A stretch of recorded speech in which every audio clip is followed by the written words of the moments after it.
এই ভর্তা করে মজা করে খেলাম, এটা নিয়ে আমার আজকের ভিডিও। হ্যালো এভরিওয়ান, আসসালামু আলাইকুম। আমি চেরিগুলোকে ঘোরাচ্ছি, প্রাকৃতিক দৃশ্য অনুভব করাচ্ছি। এটা কি আমাদের বাঙালিরা ইতালিয়ান জাম বলে, হুবহু জামের মতো টেস্ট। তার প্রসেসে চলে গেলাম, এক এক করে সব দিয়ে দিচ্ছি। একটু মরিচ গুঁড়া দিচ্ছি। মরিচটা আমার কাছে কম লেগেছে, আমি একটু বেশি করেই দিচ্ছি। সাথে পুরো মরিচও দেব, শুকনো মরিচ। এটা ছাড়া তো ভর্তা অসম্পূর্ণ। আমি সব ভর্তাতে চিনি ইউজ করি, চিনি ছাড়া আমার কাছে ভর্তা অসম্পূর্ণ লাগে। সাথে একটু বিট লবণ দিয়েছি। লাস্ট এখন দিচ্ছি ধনেপাতা। এখন বক্সের মুখটা লাগিয়ে ওদেরকে একটু দোল খাওয়াবো।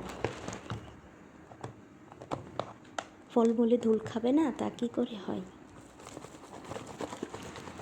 ইচ্ছা মতো দোল দিচ্ছি। এই তো ওদের দোল খাওয়া শেষ, আমার ভর্তাও হয়ে গেছে। খুবই সুন্দর হয়েছে। এখন খেয়ে দেখব টেস্ট সব ঠিকঠাক আছে কি না। আলহামদুলিল্লাহ, খুবই মজা হয়েছে। সেম জামের টেস্ট, যেন মনে হচ্ছে আমি জাম ভর্তা খাচ্ছি। আমরা যারা পাই না জাম, আমরা এইভাবেই চেরি ভর্তাকেই খেয়ে মনে সান্ত্বনা দিয়ে জাম ভর্তা খেয়েছি। মাশাআল্লাহ।